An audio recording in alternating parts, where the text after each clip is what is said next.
wine and the tea and uncork untold stories of the fiercest femme fatales. Each week we pore over the lives of women who have been bottled up by the patriarchy, from bold broads who shattered glass ceilings to rebels who aged like fine wine while kicking the system in the grapes. We're not here to whine. Okay, we are. But we're definitely here to ferment some feminist rage to get vintage level rowdy. So grab a goblet or a glass, pop the cork or a twist top or a tab, whatever, and get ready to rosé all day with some herstory on the side. Because behind every great woman is a story worth decanting. I literally wrote this just for Emily. But this is Whining About Herstory, the Women's History Podcast, where two longtime gal pals drink wine and talk about women from history you probably haven't heard of, but definitely should have. I'm Kelly. I'm usually not the one making puns. I think I broke Emily. Oh my God. Okay, your last intro, I was like, that's peak. This topped that. This was fucking I was like, I need to do everything. something overly punny just to like. When did you write Emily. this? You Sometime broke me. this week. You broke me. I'm done. I am absolutely done. I will never recover from this. Like, if See, you're here's the problem though, like now that I have hit my peak, I'm never getting back from it. Hey, that's okay. That's okay. We can just ride this high for another 6 years. I'm down. And then at the end of 12 years, we can be like, okay, we're fucking I'm tired. I'm so tired and I'm so sad.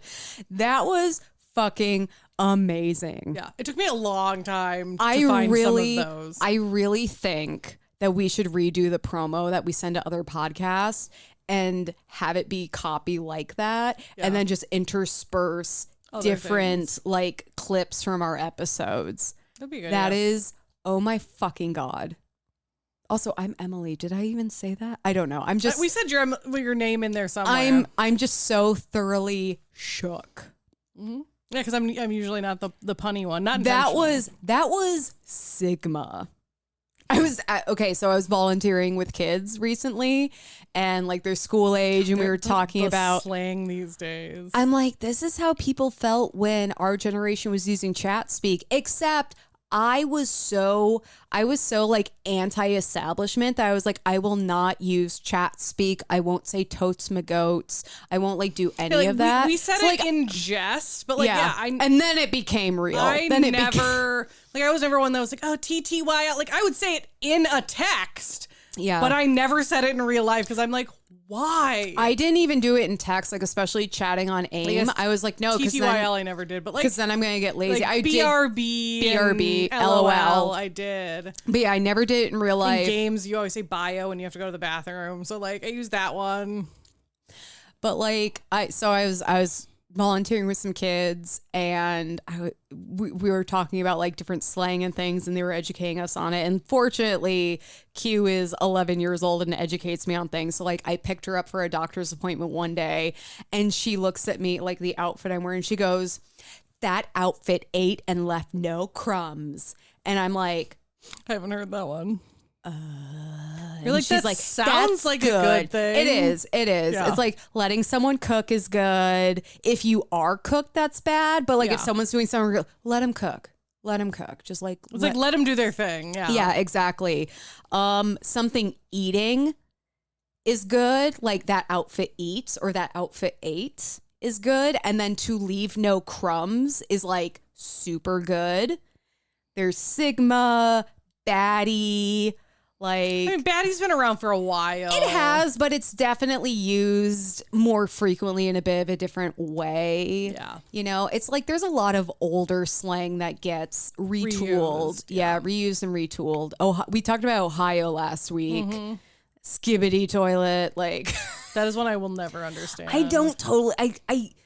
I've learned where it comes from. Yeah, like I know where it comes from. I don't understand. Think it's stupid as hell. I don't understand how to use it in context. Yeah. Well, and that is like the thing. Like some slang, I can understand where it came from, and I get how like it came out. Like Riz, I understand that because it is a shortening of the word it is for. But some of them, I'm like, I don't understand how we like. Who decided this was going to be a thing? And why did people go along with it? There was actually a really cool video that I saw recently where it was people doing a song from Les Mis. It was the one like right before everyone storms the barricade. yeah. Like everyone's like getting ready. Yeah, I like that song. I'm kind of blanking on the two. Same. All I can think of is like But it's like the really upbeat, like, yeah. where it's like we're about to fucking rage. But it was all in like Gen Z slang. Skibbity toilet was definitely in there. It was super fucking funny because it was a big group of people who can actually sing. Yeah. So like everything about it was serious except for the lyrics. Yeah, that's crazy. Yeah, all I've got is Dream a Dream stuck in my head because that's my favorite song from the whole show. This is a close second, but I haven't listened to it in a while. I can't think of it. This is but gonna it is like bug me. Storming the Barricades or something. Like that is like the name of the song. Yeah, it's everyone. It's right before the break for Act 2 where it's like everyone's kind of establishing what they're about to do, where they are. Yeah, it's there's like, the intermission. The rebels are like in their hideout. They're like, ready singing. to make their final stand. Jean Valjean is like, what the fuck do I do? The girl I've been taking care of forever is in love with this dude who's probably gonna get killed. I'm blanking on her name. The girl is Cosette. like, oh yeah, Cosette. She's like, I'm in love with this guy, and then the guy is like, I really love her, but also like, I'm kind about of to go like. But like, I'm I like, feel like I'm abandoning my friends. Yeah, like, I can't abandon my friends. And then the creepy people are like, oh, everyone's gonna die, and we get to pickpocket them. Yeah, exactly. And then, what's her name? I keep wanting to say Josephine, but I know it's not that. The other one. Yeah, the one who's in love with the guy, the innkeeper's daughter. That I can't think of her name the either. creepy people's daughter. Chosette? No, I'm thinking of Cosette. And fuck, she was really good in the movie I too. know, Like I can see her. Like her death song because it's just so beautiful. Anyway, she's in there and she's like, I'm gonna love him regardless. Eponine. He says, "I'm here, Panine," and it just always makes me laugh. Like, chuckle internally. Eponine. Eponine's a name that we should bring back. My favorite song is not in the movie, but it is from the stage play, and it's the little boy.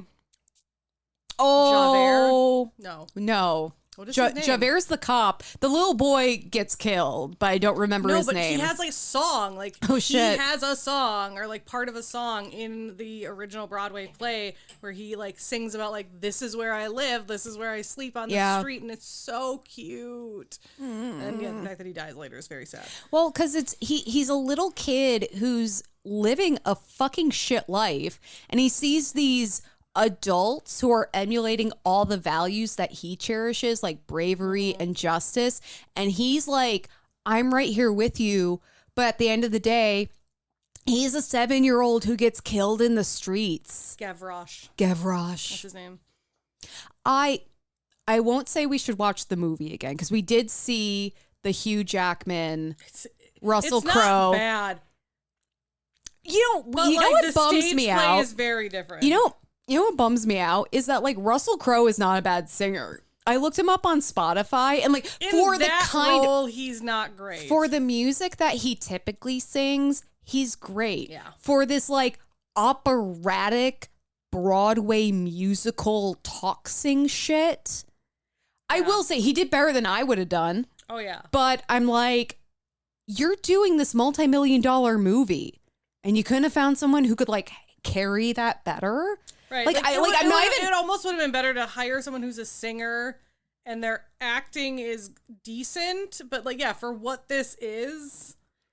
I'm like, really? And I think that's what a lot of people, that people had. There's no other big name dude in pop culture who can play this. You're really telling me that? You used to have white dudes playing Asian folks, okay? You had dudes in wigs doing stunts for women. Yeah. Don't fucking pretend you can't figure this out. You're so far off topic. I'm not even mad at Russell Crowe. This is not a criticism of him. Even when the movie came out, a lot of people were like, his singing in this is not great, but that's not necessarily like his fault. This is just not his style or his range. Well, there were a ton of people who could have been like, this is not a good fit. He did his best with the role that he was hired to play. And I really admire him for that. And I feel bad that he got so much shit for it because it really was not his fault. Oh. So. But. Kelly, what the fuck are we drinking? What is this? Is this whining about Her Street? No, it's whining about random theater movies, apparently. I mean, we did start the last episode with a Hamilton parody. That's so true. this is on track in our own weird squirrel brain way. So we are drinking Castello de Poggio. It's a Italian wine. And this one specifically is Peachy Dreams. It's peach Moscato. It's so fucking It says... Okay, so this was from like a 3-pack of wine. We'll eventually drink the other ones, but I just need to say that because it says, introducing the Castello del Poggio Fruit Blossom Collection. So that's why. Yes. A sun-drenched oasis awaits. Discover Peachy Dreams Peach Moscato with luscious all-natural fruit flavor blended into our mouth-watering Moscato. Just peachy. See, they understood the assignment. God damn them. I love it. And this is a semi-sweet.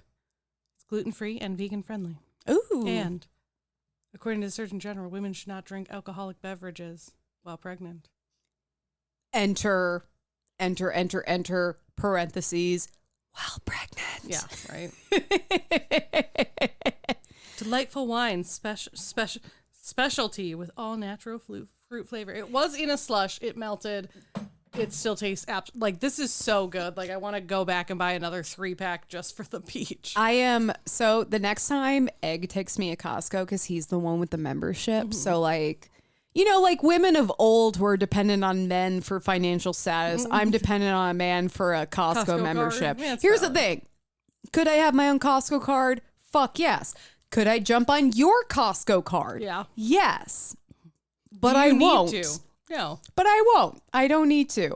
But next time we go to Costco, I might make him buy me a 3-pack of this that we can share instead of a Pokemon sleeping plushie. Yeah. I mean, both are valid choices, though. Both are equally valid choices. Also, can I just say that my favorite slip of the tongue that we do is fruit flavors. Yeah.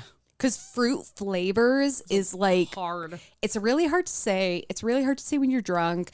And I don't know, flute flavors, I'm like, let's just lean into it. Let's get some flavored fruits up in here. Flute flavors, TM. Maybe I would have learned to play the flute if it was like flavored, right? blue raspberry flavor. Probably. All right, Emily. Maybe who are I you was whining stuck about? with the trombone if it had some juicy, like What are we Jolly choosing Rancher to? flavor. You know, let's cheer to people doing their fucking best. Cheers. Cheers. Oh, also, I should have just said your husband for making us wine slushies. That was very nice. That of was him. very nice of him. It wasn't very complicated, and he's the first to admit that. But it was I was still gonna very say- nice that he even offered. I thanked him, and he's like, "Oh It yeah, wasn't that big of a deal. I poured the wine in the machine." Yeah, it was super And I'm like, "Dude, I'm You're like, being accept nice the to you. fucking compliment. I am being non-sarcastically nice to you for once. Yeah. This is why I don't do this, because you cannot take the niceness. Me and your husband's relationship is just being like sweet and sour to each other. it's It's wonderful. sassy, it's salty, It's great. it's tongue-in-cheek. We can't just be nice to each other, because if one of us tries, the other one It's like, what the fuck? inherently are you doing? is like walls, barriers, sarcastic defense. Yeah. It's fun. It's been a fun, 11 years. I used to live with you guys. It wasn't that bad. It wasn't bad at all, but like sometimes I look back and I'm like, holy fucking shit, how did we not kill each other? Like you and I, totally fine. Me and your husband, I'm like, how did we not fucking Right? kill each other? I am the mediator. Because he and I like get it. Not like in a serious way, like, but there's no like serious fighting, but like there's just like that general just Our communication is strictly sarcastic barbs. yeah. And every now and then I'm like, hey, I really appreciate this, or And I he's really like- appreciate he's like, this "No, about we're you. not doing and he this." cannot fucking Yeah. handle it. So As long as he takes the tater tots out of the oven. that's all I'm asking for. Wine slushies and getting those tater tots out of the oven. All right. Kelly, who the fuck are you No, whining I already about? asked you because you have to go first. Oh, that's right, because yours is I'm sad. sad, and I'm yours second. is sad. We're like, damn it. Yeah, that's why it was a bummer. Yeah. Because we're gonna end on a sad note. Now I remember. Yeah. Yeah, 20 minutes ago. What a world. I know, right? God, that feels like forever ago. So today I am whining about Josephine Cochran, the ultimate DIY girly. And I had to actually go into our podcast feed because Cochran, I'm like, yeah. I mean, I did and make the an name entire Josephine. Excel document that has every single woman we've ever covered that you could just go in and hit Control F and look. I just went into our feed and Control F. Fine. I found a lot of Cochrans. I found a few Josephines. Both names. I did not find a Josephine Cochran. And as I was doing this story, I'm like, I don't think we've covered her. So if this is a Samira Musa or Chinese pirate situation, you know what? You deserve to hear about these women multiple times. Yeah, exactly. Yes. If nobody else will do it, we will.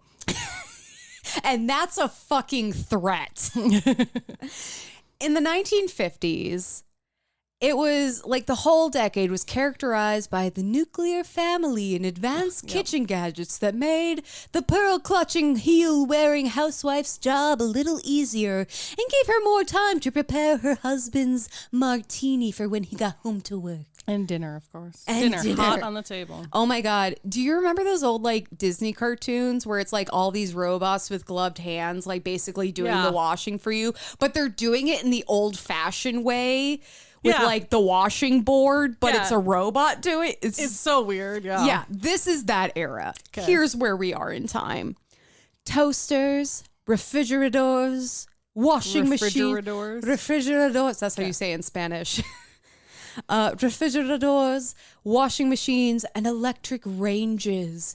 Ooh. Coming in a wide variety of pastel colors and shades of mustard yellow. We're transforming households. And I know it's because I looked up ads. So these the colors, there was literally an ad that was like, pick your color, and it was like an entire cacophony of insane and colors. Now it's like, do you want stainless steel or do you want like not white. Stainless steel and white? Yeah. Unless you get one of those like retro ones, and then it's usually like baby blue or red. Or pink. Pink is another one. But yeah. One. I do love the pastel. I do get that maybe doesn't have the longevity of stainless steel or white. Like I understand that, but also I'm like, kind of nice. Old pastel fridges. I'm here for it. Like there's a reason they're making a comeback. Yeah. But one of the most iconic appliances found in most kitchens today had its start all the way back in the 1880s. Holy shit. The dishwasher. Josephine Garris Cochran was an average housewife. Born in Ashtabula County, Ohio. I'm probably not saying that right, but I don't care because it's fucking Ohio. Come for me. On March 8th, 1839, Josephine had an interest in problem solving through engineering. And this made sense considering her father was a civil engineer and her mother was the granddaughter of an inventor. However, Josephine was unable to pursue higher education in engineering, probably due to a combination of finances and the fact that she was a woman, and that was weird. Yeah, especially way back then. Yeah, that's not an investment people were making. No. They were not investing in women's education. In 1858, she married William Apperson Cochran. And Apperson, great name. Mm-hmm. And the couple started their lives together in Shelbyville, Illinois. Hey, I've heard of that. I have definitely had swim meets in Shelbyville, Illinois. Because it is just south of Decatur, where I was born, which is also south of Champaign. So I'm like, oh my God, I've fucking been to Shelbyville. Faux show. And they would have 2 daughters. Cool. Interesting side note, and this is really important for Josephine's character. So Josephine was like this really independent person who had a really strong self-identity. Very intelligent too. She's very intelligent. She has a really strong self-identity. So though her husband spelled his name Cochran, Cochran, when she took his name, she added an E to the end, which was actually a really a big point of contention with his family. Oh, sure, yeah. But for Josephine, this is a way for her to follow societal norms while maintaining her own personal identity. And Right. I saw that and I'm like, that's fucking brilliant. Yeah, that's interesting. That's fucking brilliant. Because then when people call you Mrs. Cochran or your kid's last name are Cochran, like there's no confusion, but you know You're still that you your don't have own. the same last name as your husband. And like as someone who's not planning on taking the last name of my spouse, I appreciate that 1800s kind of loophole. So running a household, it's not a simple task today, especially with 2 fucking kids. But in the 1800s, it was much more time consuming because we didn't have all those pastel and mustard colored fridges. Right. Everything's by hand. Yeah. And you have to do everything. Everything is by hand. Everything is exhausting and everything is stupid. So one chore in particular that Josephine resented was dishwashing. I mean, who doesn't? Girl, fucking same. Right? She felt it was tedious, unrelenting, and actually often resulted in chipped dishes. So she's like, it's not even like my dishes are getting fucking ruined. Dishes, yeah. So Josephine said, quote, if nobody else is going to invent a mechanical dishwashing machine, I'll do it myself. Well, I feel like we've had that before, like with the first woman who came up with like the doorbell that she could check from somewhere else. Yeah, it was because a woman was like, I feel unsafe and I want to see who's at my fucking door. So I was looking for someone to cover, and I have been struggling with the depression lately, so I was looking for something upbeat. So I literally Googled women who invented shit. Yeah, I have a few of them on my list to cover. And I was shocked at how many we've covered because the paper bags, whiteout, the security system, Kevlar, like there were so many, but there's so many we haven't. But though. this is how I found Josephine Cochran, because I was like, women who invented shit that you didn't know they invented, and here we are today. But yeah, I was like, oh my god, I know a lot of these women. Like on a personal level, as personal I can get with dead people. You're like, I knew these women invented things. Yeah. So, the chocolate chip cookie was another big one. Yep. So Josephine wasn't the only one with grand ambitions. Her husband, William, traveled west, hoping to strike it rich with the California gold rush. And while he didn't strike gold in the traditional sense, upon his return, he did become a successful dry goods merchant and politician. So in 1870, William moved his family into a mansion, and Josephine joined the Chicago Society. So she's like this big double jump up in the world. And things were looking real fucking great. Yeah. Until 1883. Oh, no. The 80s were a tumultuous time in all centuries. Josephine's husband, William, passed away, leaving her with little money and lots of debt. Oh, no. Because people who are living the rich lifestyle don't necessarily have a fuck ton of money. They just have theoretical money that people keep lending for them. Yeah, exactly. And then when the person that they're trusting dies, they're like, oh, you got a lot of debt and zero fucking cash. Good luck. And no credit. Yeah. So this only spurred her determination to create a dishwasher. The successful invention would be key to her financial future. Right. She's like, I have myself, my 2 kids. Like, I need to figure this out. Well, and they're like at a level in society where it's like, you gotta be doing quite a bit to like maintain that. Yeah. Again, as we've talked about in the past, a woman's security and future was meant to be inherently tied to her husband. So with him dead, her options were make it on her own, which was incredibly difficult, or find someone else to marry. Right. Which could also be incredibly difficult. Which could also like ruin your fucking life. Yeah. Others had tried to Others had tried to create commercially viable dishwashers. Some were powered by hand cranks, others allowed the user to spin rack dishes through a tub of water, and some employed scrubbers inside the machine itself. However, none of these took off, probably because they weren't actually very good at washing dishes. Yeah. It's like, I'd rather just do it myself than throw my dishes in this machine and then have to redo them anyway. Right. Sometimes that's how I feel about my dishwasher. The early designs were done. Oh, sorry. Did I skip a paragraph? Oh, no, I didn't. No, I was like, so that sounds right. Josephine's early designs were done in the shed behind her home, and she filed for a patent under the name J.G. Cochran in 1885. That makes sense. Yep. Yep. And I couldn't find if it was like illegal for women to file for a patent, but we've talked a lot It's about usually how not illegal. It's more just like they see it's a woman's name and go, containing like hiding your gender in writing or patents or other official documents is typically like a strategic choice made by women, because otherwise they're not going to be taken as seriously, or they're going to immediately be discounted based on their gender. So J.G. Cochran, which again, it was very common for dudes to go by their first initials and last names. So there's no way to know. So she filed for the patent in 1885. It was granted in 1886, but U.S. patent number 355139 was still just a drawing. She needed to fucking build it now. Yeah. Josephine recruited a local mechanic, George Butters. Seriously? I fucking love George Butters. Hell yeah. I'm so mad because all I can see is Butters from South Park. Yep, same. And that's like the vibe I get from him. He's an okay dude. He's a good dude. We don't get a lot of him from this, so that way I can kind of like put whatever I want on it. Yeah, that's okay. I'm okay with that. But yeah, George Butters. So she employed him to help her create a prototype. Quote. This quote is from Wikipedia because it just explained it really well, and I'm like, I'm not going to plagiarize, but I'm just going to like use this. Quote. She measured dishes to build wire compartments, each designed to fit plates, cups, and saucers. Then she placed the compartments on a wheel that lay flat inside a copper boiler. A motor turned the wheel while hot soapy water squirted up from the bottom of the boiler and ran down the dishes. Their dishwasher was the first to use water pressure instead of scrubbers to clean the dishes inside the machine.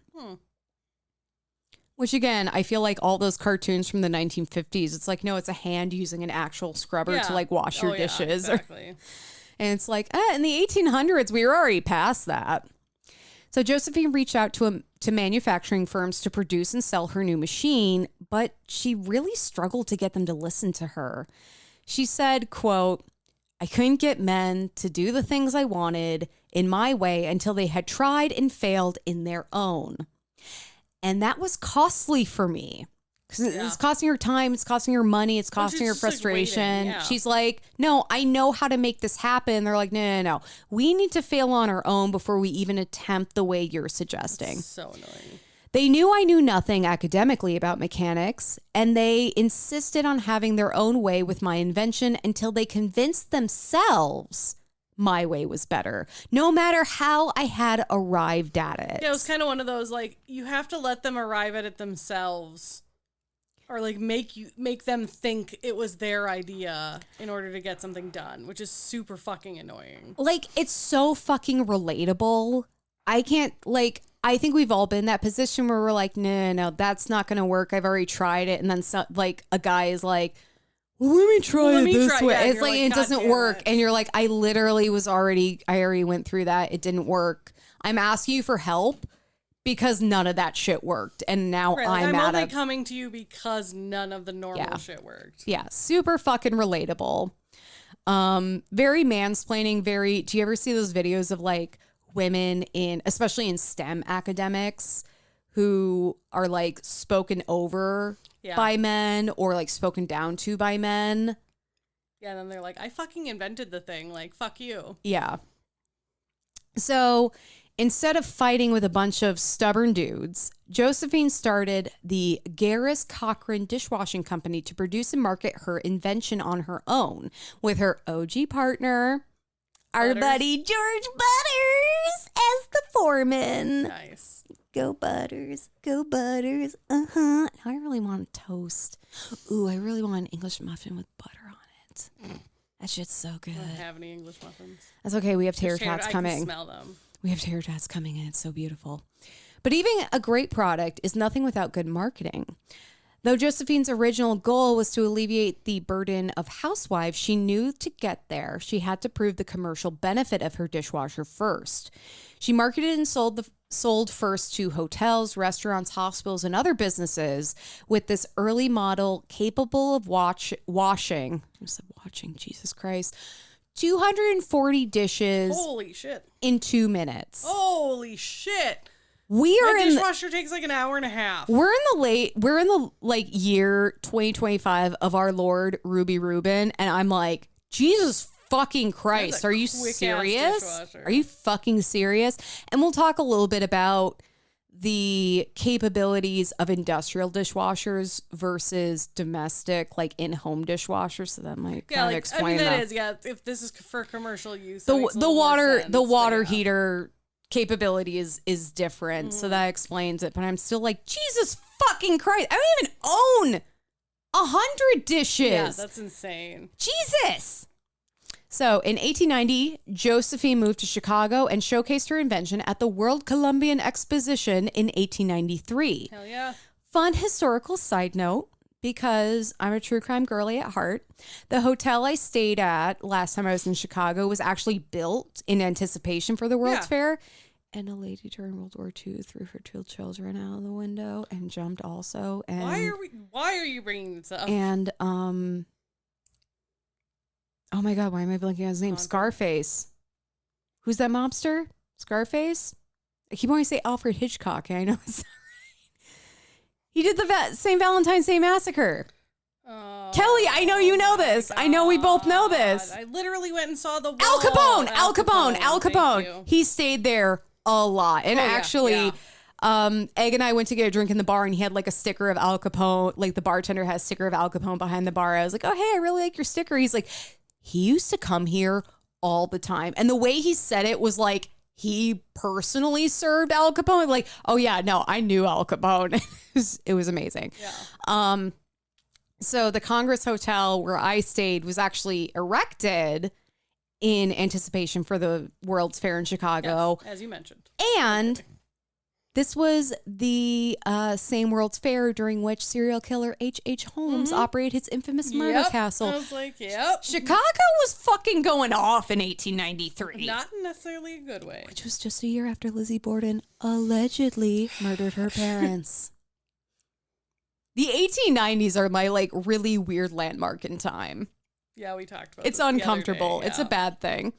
Her invention drummed up a ton of attention. She even won a prize for it. And this was a pivotal turning point for Josephine as the Panic of 1893, which was an economic depression that was only overshadowed by the Great Depression. It was, I think you call it the Good Depression or the Mid Depression. And then there was the Great Depression. There was the Sigma Depression. Jesus Christ. So this had actually, this economic depression had actually wiped out many other companies that relied on investors. Yeah.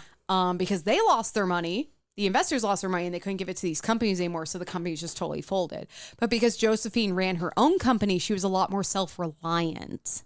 Yeah, she's not like, oh, you don't have any money? Okay. She's like, cool. She's kind of doing it in the classic, I'm making product and selling it, and then I'm making more product to sell versus the I'm going to get a bunch of money, make a bunch of product, and then hopefully it sells.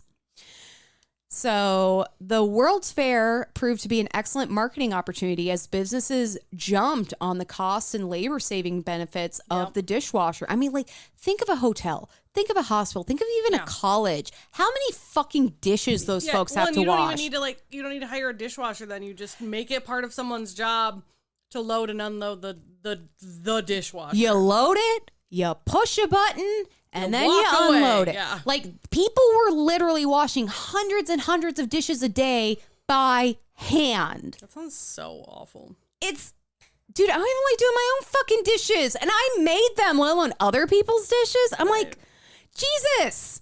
I'm like, props to people that do that, because no thanks. It's like, oh, really? You left half your hamburger on this fucking plate? You couldn't, like, toss it before you? Okay, fuck you then. So she went on tour exhibiting at fairs in Massachusetts, New York, and Missouri. So she's like going all over. She's pushing this dishwasher. Commercial businesses are loving it. Sales took off with dishwashers being sold from Alaska to Mexico, north and south, A to M. So while the dishwasher is becoming really popular for businesses, they were still lacking in household appeal. That's what I was gonna say. Like, I'm surprised she didn't do a household one. So the machines were too big, too expensive, and needed more power than a standard home's water heater could provide at the time. Josephine wouldn't live to see her full vision come to fruition.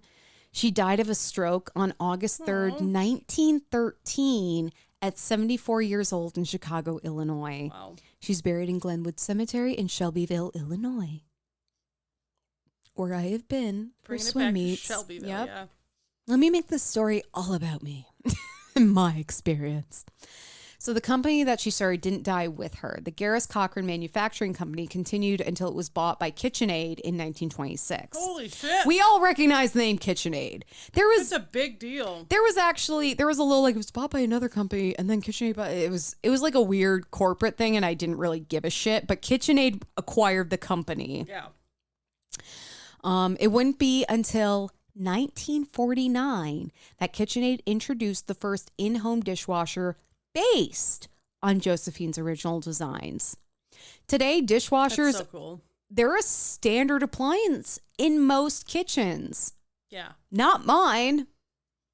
My house did not come with a dishwasher. I am the dishwasher. Yeah, I was like, you are? But I've got a fuck ton of drawer space. True.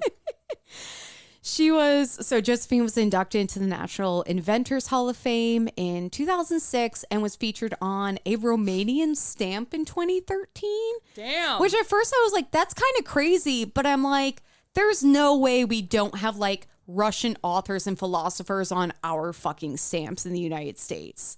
We definitely have foreign people on our stamps. Yeah. So I'm like, Romania just really is like, we're here for the fucking dishwasher. They're really thankful for the We dishwasher. stan women inventors. The dishwasher fucks. Yeah, it does. Despite having no formal education or business experience, Josephine Cochran successfully invented, marketed, and sold the dishwasher, establishing her own company in the face of skeptics. Yeah. And dudes who straight up were like, bitch, you don't know what you're talking about, until they came to the conclusion that she knew what she was talking about on their own. Shocking. Through her invention, she not only saved her family from financial ruin, but fulfilled her dreams. Because she was always interested in engineering and problem solving through engineering. She just wasn't afforded the education.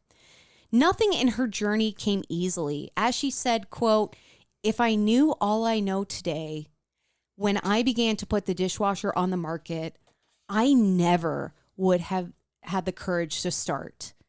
That's crazy. But then I would have missed a very wonderful experience.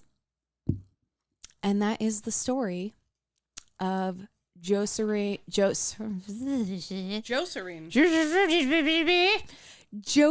Cochran with an E, the ultimate DIY girly. That's amazing.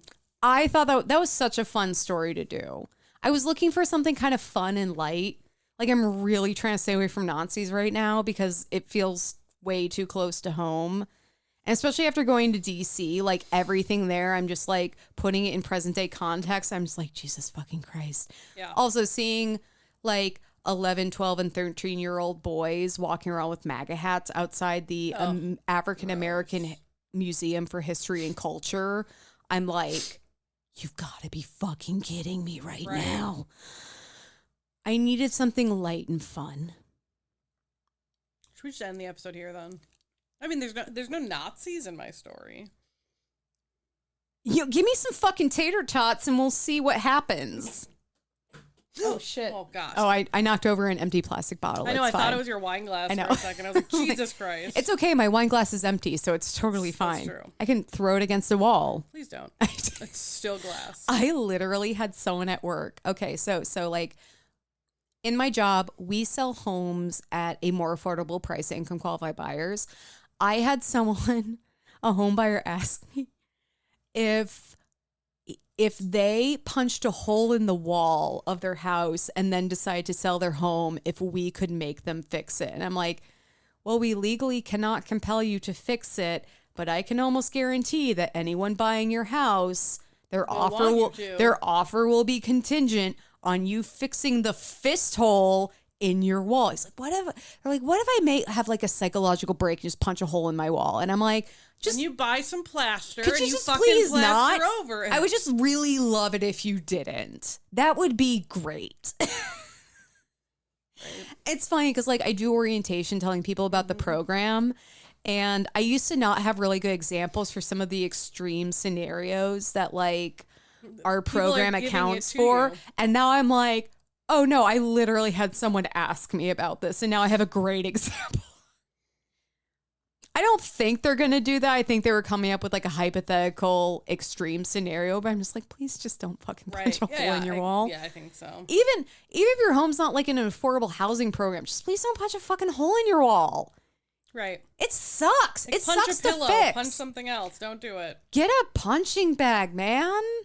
There's so much other shit you can punch. Yeah. So much. All right. Well, Kelly. Emily. Who are you whining about? I am whining about Princess Victoria Gorama. Okay, based on the terrible foreshadowing you've given me, I'm assuming this is not a Disney princess scenario. No. All right, give me some fucking tater tots. Pass me the bowl of tater tots. I just want to say your husband is really showing up for this. I asked for him, this I was episode. like, will you bring them to us? No, I I know. know. They're out of the oven, and I'm like, will you bring them to us? Yeah, he made us wine slushies and then brought us a bowl full of tater tots. That man loves me. He does, and I'm so thankful because now I get tater tots. Yeah, exactly. You get to reap the benefits. So tell me about the princess while I snack on tater tots. So Princess Gorama was the daughter of Chica Virarajendra, who was born into the royal household of Kodagu, or the Korg Kingdom in India. Okay. So not related to corgis. No. Okay. Her privileged life, unfortunately, would come to an abrupt end in 1834 when the Korg War resulted in her father's defeat and the annexation of her kingdom by the British East India Company. Yeah. Them? There's no Nazis, but there's British colonialism. Yay. It's very similar. Yep. Her father was branded a political prisoner and spent over a decade in Benares, which is now Varanasi, which is like a city in India. And in 1852, with dreams of justice and integration, the deposed king, her father, and her traveled to England, hoping just kind of to figure out a better life. Yeah, to avoid being imprisoned or murdered in their home country where they had basically been exiled from. Yeah. Well, and she was still just a child. She was 11 years old when this happened. Can you okay? Like when they got to England. I get political intrigue. I get deposing a king. I get all of that stuff. It's messy. Can you imagine being an 11-year-old child and your dad being like, "So this is not our home anymore, and we have to go to a completely different country." Halfway across the globe. Well, I couldn't figure out when he was defeated. Like, it sounded like he was exiled, but I couldn't figure out if, like, she was exiled with him or if he, like, just went back and got her when he decided to go to England. Because that was some years later he's going to England. Like, when I was 12 and my parents told me we were moving from Illinois to somewhere, and then which ended up being Minnesota, I was a fucking bitch. Yeah. I was so moody and pissy, and I was not having any of it. I can't imagine being like, get on the fucking boat. That's going to a different country. Like those feelings, but you don't have a fucking choice, honey, and you're 11. So he was hoping that by meeting with the queen, he would get his crown back and it would give his daughter a better future to like integrate her with the British court. And according to like the records of Queen Victoria's court, these were the first Indian royals to ever come to England. So Queen Victoria obviously met with them and hosted their visit. And it is reported that the queen took an immediate shine to Gorama. And remember, she's 11 at this point, and she decided, hey, like, I'll sponsor you and like take on the title of godmother. And in her journal, actually, Queen Victoria wrote, he has come here with the intention of leaving his little girl to be brought up as a Christian which is a great step. The daughter is nearly 11, a dear pretty girl. And there's like excerpts out of it, but that's like the gist of it. I'm really happy that the dad is kind of doing what he has to do to ensure his daughter's future and like a good future and a good education. The fact that part of that involves converting to Christianity is cringe, but I get it for the time. Yes. Especially with Queen Victoria. Yeah. I do. I'm imagining Queen Victoria and just being like, oh my God, do you see this fucking kid? She is so goddamn cute. Just end me now. Right. So yeah, she hosted or sponsored her and essentially and did adopt Guarama as her goddaughter. And she was the first Indian royal to be converted to Christianity. Many more were to come. I cannot believe that Queen Victoria had an Indian goddaughter, and this is the first I'm hearing of it. Exactly. Like there's shit all over the place about Queen Victoria. She intersects in so many people's stories. I have never heard this. I know. It's crazy. But yeah, so she was converted to Christianity. She was baptized. And then that is when she got the name Victoria. After the queen named her after herself. Because no ego involved. No ego involved. Yep. It was only the whole era that was named after Victoria. So exactly, and she was named baptized by like the Archbishop of Canterbury, and to the British people, this conversion and her being there was a symbol. They wanted to be able to show that this Indian royal girl could be raised in the image of the British and brought up in Christianity and shown a better life. And so she was made an honorary princess. It's like Anglo-Saxon conversion therapy, where it's like we can civilize these brown people. Yeah. And so she was made an honorary princess, so hence her title. And she was often seen like with the royal family. She was also one of the first members of the royal family to be a person of color. Yeah, because they're pretty fucking white. Oh God, they're extremely white, and then super white. Their problem with members of color is long standing. Yeah, as has come up somewhat recently, oddly, with Meghan Markle joining the family. I am. We were talking recently about like if there was an era you could live in or witness or whatever, like what would it be? I think it'd be really interesting to witness like how does this literal child deal with what is that like? Yeah, I can't even imagine. That is fascinating. And also it's sad, it's fascinating, and it's also like I have no fucking idea. Yeah. I can't even imagine. So Emily, if you go into my notes, during this time, the Queen commissioned German painter Franz Xaver Wittholter to paint a portrait of Guarama for the princesses, which is now called the Principal Corridor in Buckingham Palace. And I've put in my notes this picture of her. It's a really nice painting. It is. It's a like gorgeous traditional painting. Indian dress. But with a Christian Bible. She's holding a Christian Bible. She also looks like she's like, I will fucking kill she's like, you I'm right so now. done with this like, not shit. that anyone in their portrait is like grinning ear to ear. She very much looks like, I will strike you down where you stand. I will fuck you up with this Bible. Yeah. But yeah, it's interesting. She is in like, very, very ornate traditional Indian garb, but she is holding the Bible. And then there are I can't tell if those are lily flowers. White. They're not. They might be. It's white something. That feels very Christian to me. Yeah, like does. lilies are very much an Easter, Jesus has risen kind of thing. Yeah. So while this adoption appeared as an embrace by the royal family, it actually kind of just transformed this little girl into a symbol of imperial conquest. Her conversion to Christianity and this integration into the royal family and, aristocratic life and all of this stuff, is seen as civilizing her and making her life better because now she's Christian. And, there's a lot of looking down on her original culture. And there's a fuck ton of white supremacy happening. 100%.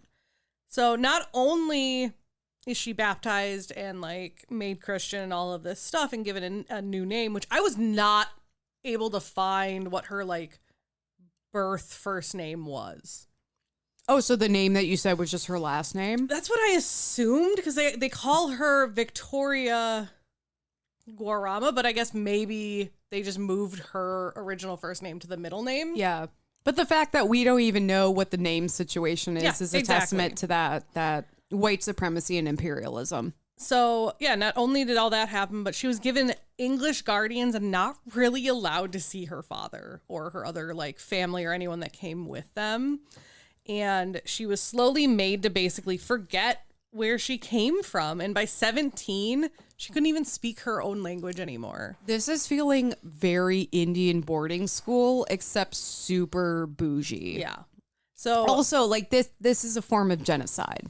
Yeah. This is absolutely a form of genocide. So the Queen Victoria, the people she placed Princess Victoria under is Mrs. Drummond and Major Drummond, her husband, who was like part of the cavalry and like had been to India during English conquests.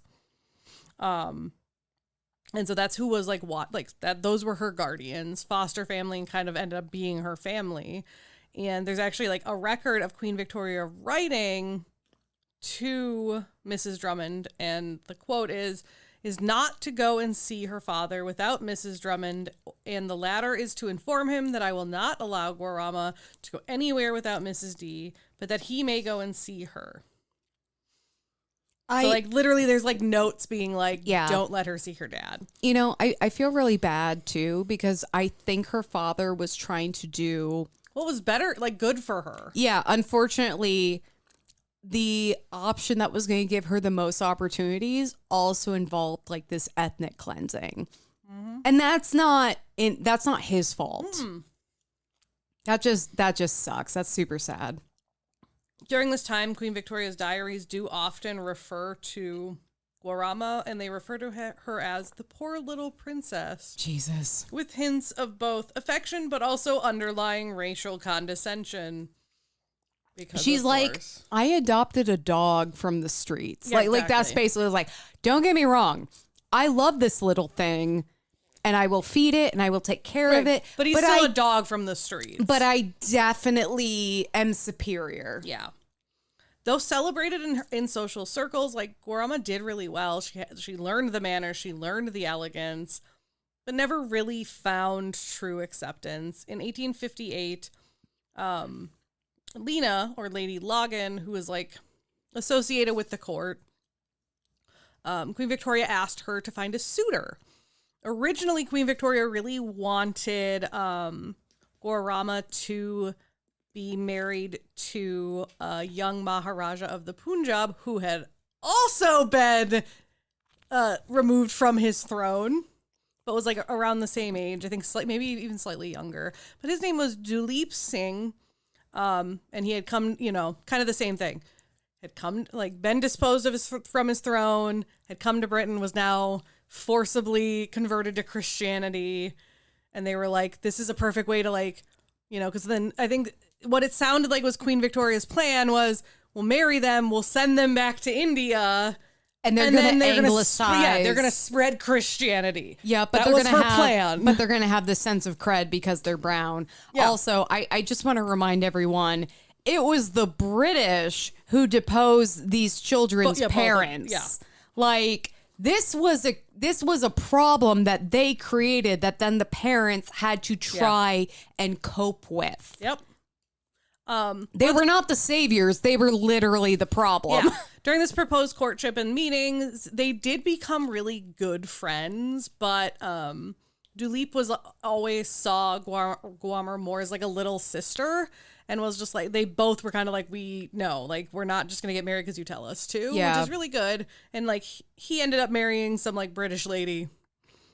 And good for them, because marrying for love is not common, especially in that time frame, in those situations. A lot of times it's like Queen Victoria's like, this is who you should marry, and you're like, okay. Yeah, I mean, it wasn't even Queen Victoria. It was Queen Elizabeth, who was like, Charles, you're marrying Diana, even though she's 18 and like has never weird, yeah. kissed a man before. And you're just going to deal with it, even though you're dating and actively fucking this other woman. But she's a divorcee, so we hate her. Yeah, like, it's just... There's a lot, yeah. I just want to remind people, even in the modern era, the queen has an insane amount of power over who marries whom. Yeah. So the fact that they were like, hey, we can be friends because we've both been through similar trauma, but we're going to marry whoever the fuck we want, is a huge rebellion. And that is badass. Yeah. So Lady Logan tried really hard to find a different suitable European nobleman to become Guarama's husband.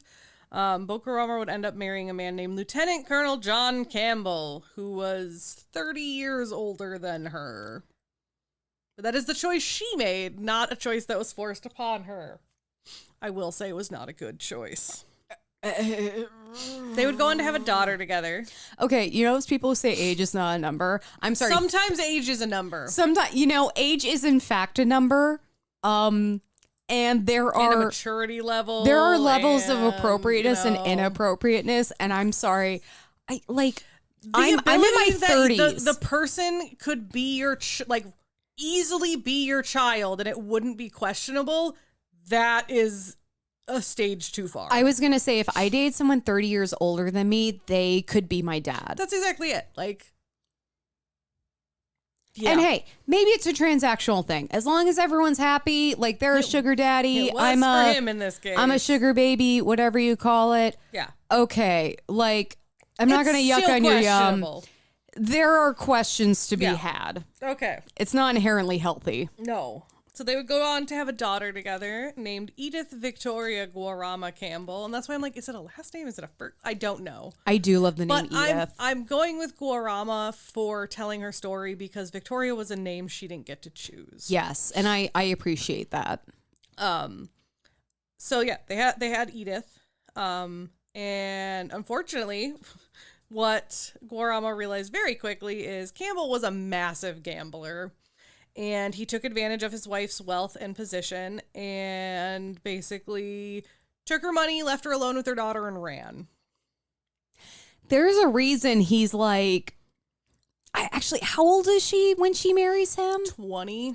So he's 50. Okay, actually, I can see a lot of reasons a 50-year-old man would marry a 20-year-old that aren't related to him, like having a gambling problem. None of them are really good, though. No, exactly. They're all creepy in some way. I'm sorry. If you're 20 years old, even if you've got it super together, you are not in a position... You're in a completely different life stage than someone who's 50. Yeah.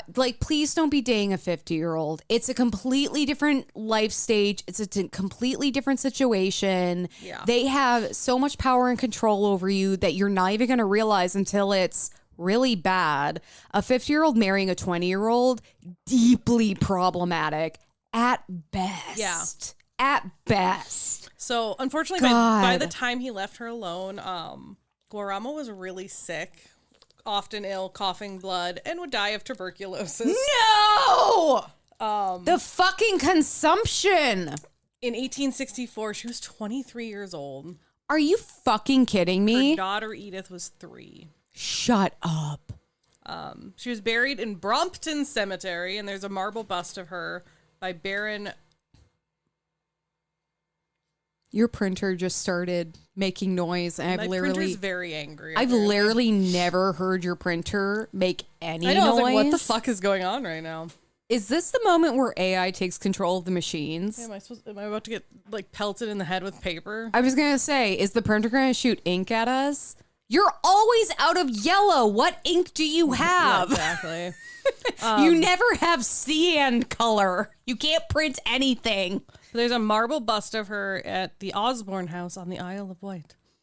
God, I mean, that's the least she could have. I do have, so for a very, very long time, it kind of they thought the line ended with Edith and there wasn't a lot, but there's been a lot more research into what happened because she's kind of known as the lost princess. Yeah. So we actually have something. So Edith Victoria married a man named Henry Edward Yardley. And together they had a son named Henry Victor Rajendra Yardley. who then emigrated to Australia.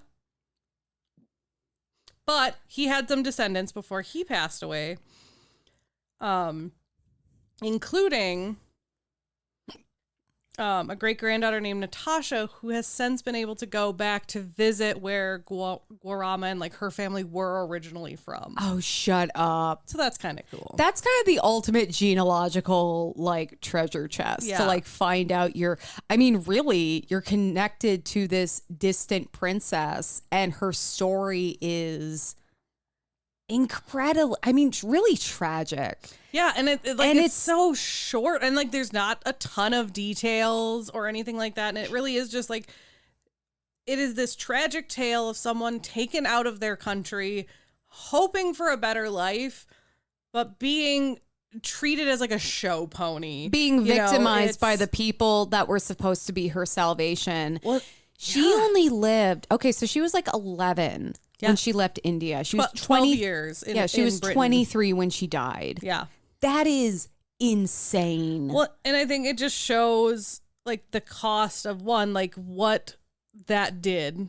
Like, because in Britain, it's not the only one that did it. They probably did it the most, but, and the most recently.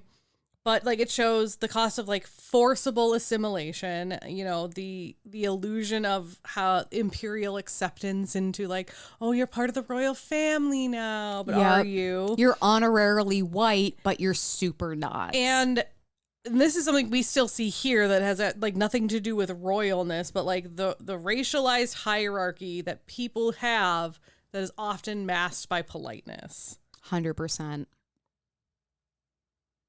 But yeah, her legacy is a warning about the price that has to be paid for those forced to hide their true identity, whether that be your heritage or your sex, your gender, whatever it is, because it talks often about how lonely she probably was. I'm like, yeah, she probably was. She was completely cut off from her family, as was documented. Mm-hmm. The only other adult that she really had contact with, because it sounds like Queen Victoria dumped her on these other people. Yeah. It was those people, which, I mean, hopefully they totally sucked for her.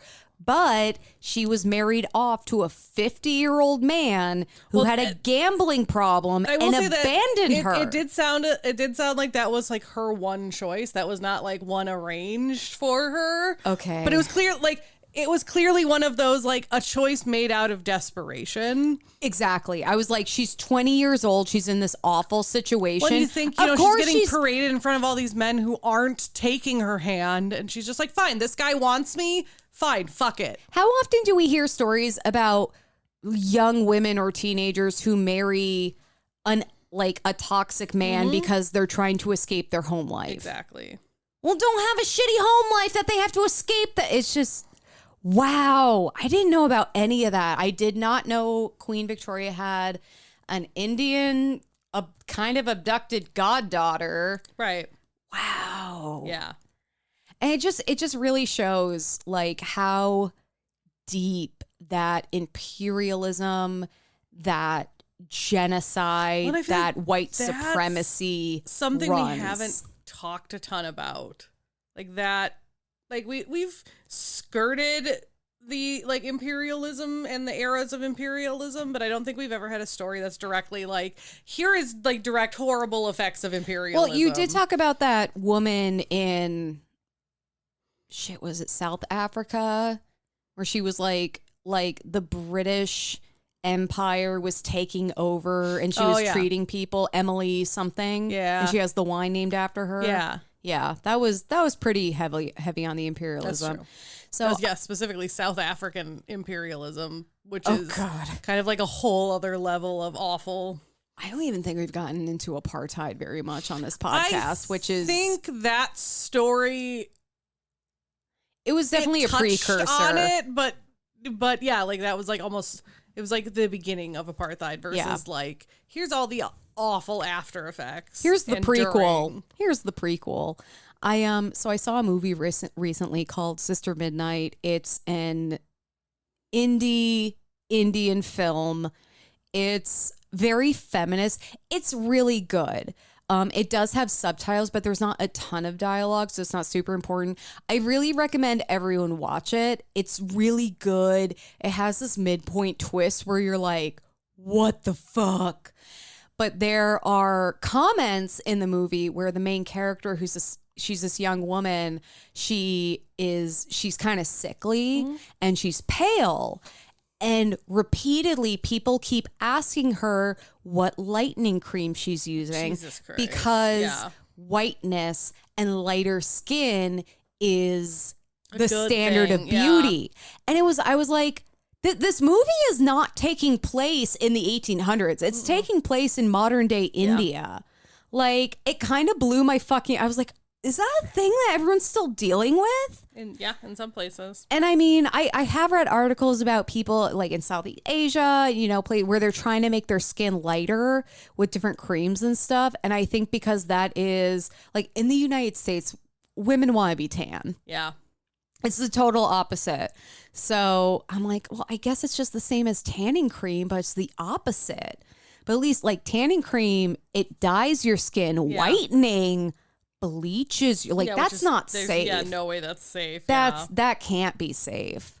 So I thought that was really interesting. It's like, oh, even in modern day India, people are asking, like, oh my God, girl, what whitening cream are you using? That looks fucking good. I'm like, Jesus Christ. Like, no, I'm just sick. Well, and then I'm watching the movie and I'm like, is she more pale? I kind of can't. Like, I don't really have a good reference, litmus test for this. I'm like, well, she's not super white. Also, I am super fucking white, okay?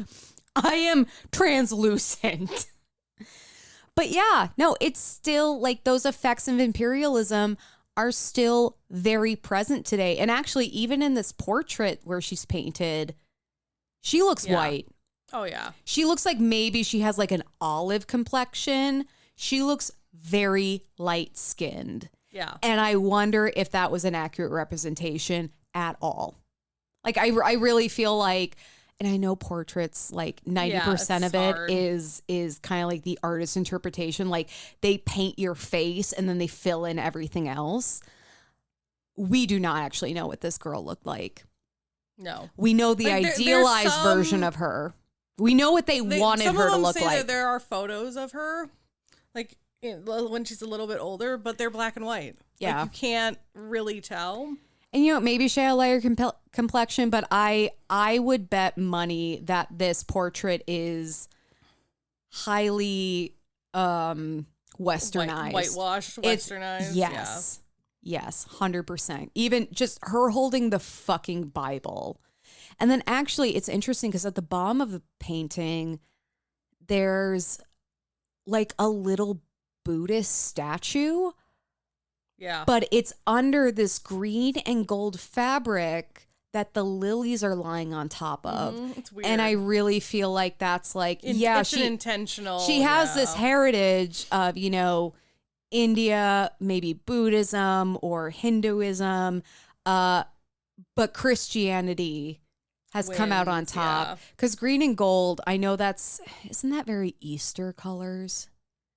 I know green and gold, like especially for Catholics, like the priest will have a green and gold sash for certain times of the year, or certain holidays. Purple and gold? Shit. Lent is purple. It's been so long since I've been in a fucking church.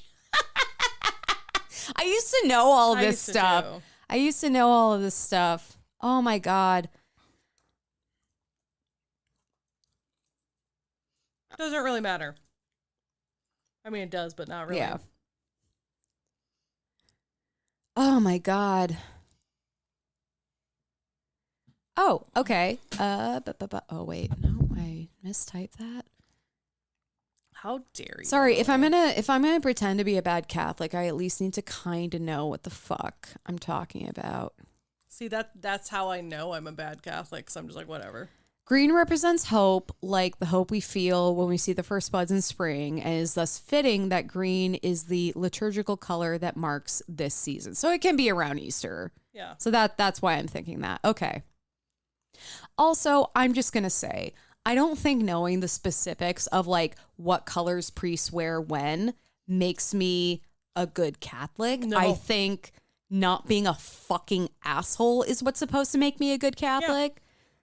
Like, there's literally a section in the Bible that they say, maybe not force converting don't people bother. to Catholicism. Well, they literally say, like, don't bother worshiping in the churches. Yeah. Worship in your daily life. Like, do good in the name of Ruby Rubin. Yeah, that's not a thing. That's kind of the way I live my life. Like, my Catholic upbringing is, I know I joke about being a bad Catholic or like not a Catholic, but like it is so influential in my life, just not in the way that I feel Catholicism has trended, where I'm like at opposition with other Christians and Catholics, where it's like, whoa, we totally misunderstood the assignment here, didn't we? Yeah.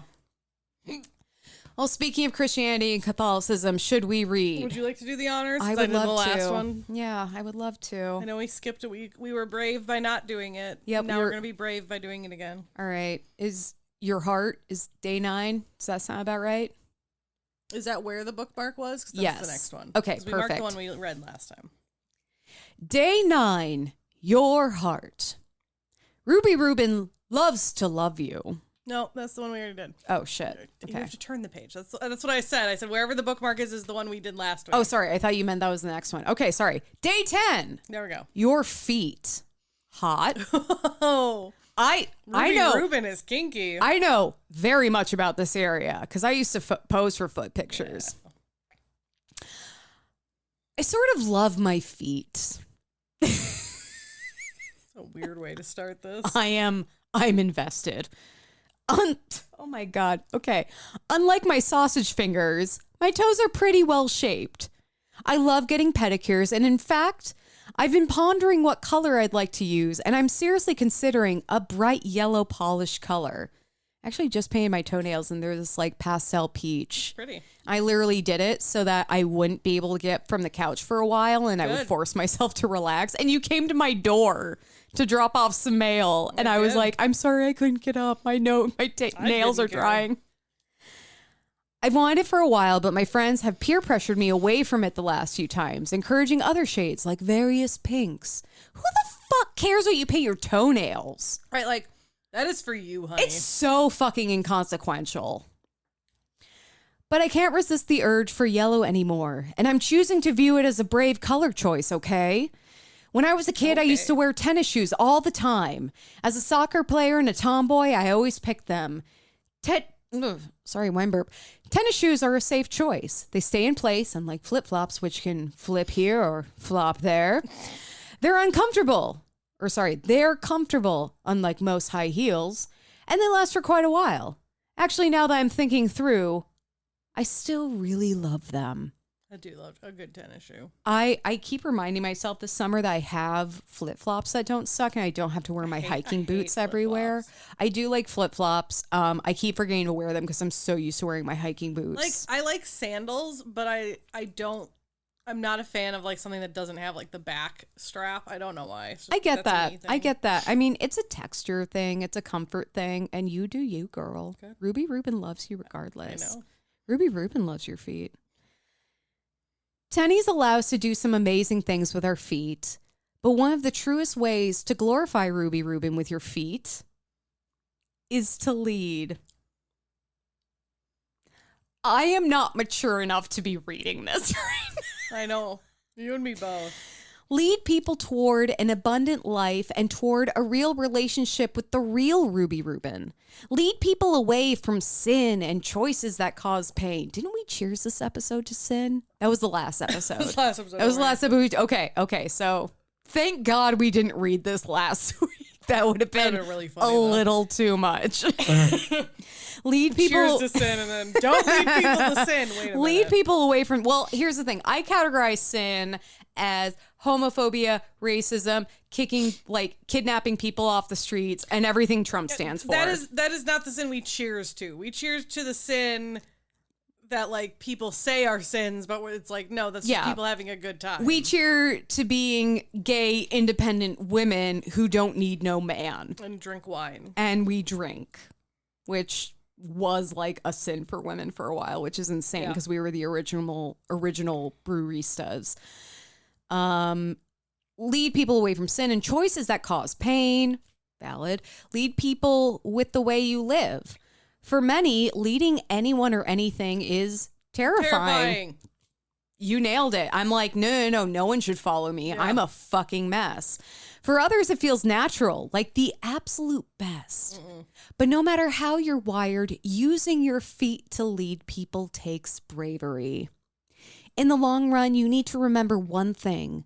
Whether you're wearing bright yellow toenail polish, helping out an elderly neighbor by mowing her grass, or washing the clothes of street kids in India, one of those things is significantly bigger than the others. You were made to walk like Jesus walked, to serve. Apparently. Hey, I'm still waiting for that superpower. That'd be cool. That'd be awesome. I like swimming, though. Walking on water would be kind of a bummer. It would be nice if you could, like, turn it on and off. You yes. know, like, right now I want to walk on water. Right now I want to swim. Yeah, it'd also be nice if I could, like, also enchant my car so I can just drive across the Atlantic. That would be nice. Yeah. Although it'd probably be slower than an airplane still, but yeah. I don't know. Not a lot of good scenery. I will make Egg drive me in the magic car across the Atlantic so I can be passenger princess and take a fucking nap. That sounds wonderful. Yeah, but to serve. Because of Ruby Rubin's great love for us, we can love and lead others. And we don't have to be afraid. We can be brave. So take those feet and start walking and talking and getting pictures and making some fucking money on OnlyFans because, girl, you deserve it. Get it. Have courage and let your feet lead you down the path Ruby Rubin has for you, which may include taking pictures, foot fetish OnlyFans. Yeah. Be brave. What are some places where you are already leading? Thank Ruby Rubin for them and ask her for even more opportunities. Honey, I've got enough to handle. Yeah, we're good. That is interesting. I do like so I feel like the theme of that is very much leading by example. Yeah. And also like the idea of being true to yourself where it's like, you know the right decision. Yeah, you know what you want. You know what you want. You know what you should do. There are a lot of other people telling you, don't paint your toenails bright yellow, which I'm like, who the fuck cares? That's hot. Yeah. Like, I love my little peach toenails. But, you know, it's like, you know, in your heart what is right and what is good, and don't be afraid to lead people down that path. Right. Or lead yourself down that path. I mean, honestly, don't get me wrong. I'm all for, like, bringing people along with you and bringing people in.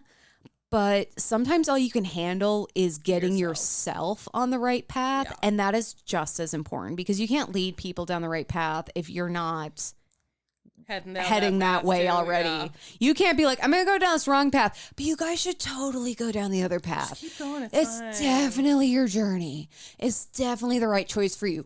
I'm going to make this toxic choice, but you guys go, which actually is how I give most people advice, where I'm like, I'm going to make this bad choice. Actually, the way I give advice is, I made that bad choice. Yeah, exactly. Don't I've do lived it. The bad choice. Don't do it. I'm not exactly. actively making the bad choice, but I'm like, girl, I've been there. Fucking do not do it. Yeah. Well, thank you so much for listening to another brave episode of Whining About Herstory. Like us on Facebook at Whining About Herstory, Instagram at WAHPad. Their website is whiningaboutherstory.com, where you can find a link to everywhere you can listen, as well as a link to our merch, and you can find our Buy Me a Coffee. It's where you can sponsor a glass of wine for $5 or an entire bottle for $15, and we'll find one that matches something about you. If you want us to do a Les Mis parody based on your name, that might need to be like $20. Dude, I don't know my value. I'll fucking do it. Actually, I'm going to start making one where I can just plug the name in. I'm just going to be ready for this. Actually, I've already like in my head started. I dreamed a dream of your name. That's to say, it's super funny because you're gonna go with "I Dreamed a Dream" and I'm gonna go with the other song. You bought us wine and we were grateful. That's it. We're just gonna reuse that audio with Emily inserting your name. It's not even gonna be me recording it. It's gonna be like, I dreamed a dream of your name. Yeah, exactly. Like, It'll Kelly's be, gonna it'll say be it and we're gonna super- splice oh, it that'd be in. great. You can also donate $1 a month on our Patreon, where you can find the link on our website. And join us for happy hours. And now Bonus we have content. like hours of bonus content. I can confidently say we have hours of bonus Yeah, content. and I got my next one ready, so we'll have that Fuck out this yes. All right, next recording. Let's do it. Mm-hmm. All right. Well, also raise 5 stars wherever you listen because it makes us happy and pisses off all the right people. Like those fucking 12-year-olds walking around the month. Those actual sinners. African American Museum for History and Culture wearing goddamn MAGA hats because they have no fucking idea what they're doing. Yeah. God Just don't damn give it. a shit. I just my only consolidation. I cried so much when I was in DC from being there on Memorial Day to the exhibits. Like they had a whole exhibit in the African American Smithsonian for Emmett Till, and they had like a recreation you of his. mentioned that, yeah. I just bitch cried. I bitch cried so much in DC, and seeing that kind of shit was really, it was really hard. I'm just like, you gotta be fucking kidding me. Right. My only consolation is that they are so young, and I really hope that they're gonna learn. Idea. I really hope that they're gonna like learn Yeah. and grow from that, and then deny that they ever wore those goddamn fucking hats. Hopefully. So, but yeah, rate us 5 stars wherever you listen. And thank you so much for listening to another episode of Whining About Herstory. I'm Emily. I'm Kelly. Have an empowered day, y'all. Bye. Take pictures of your feet and make some fucking money. Do it, get it, bitch. girl. Slut it up.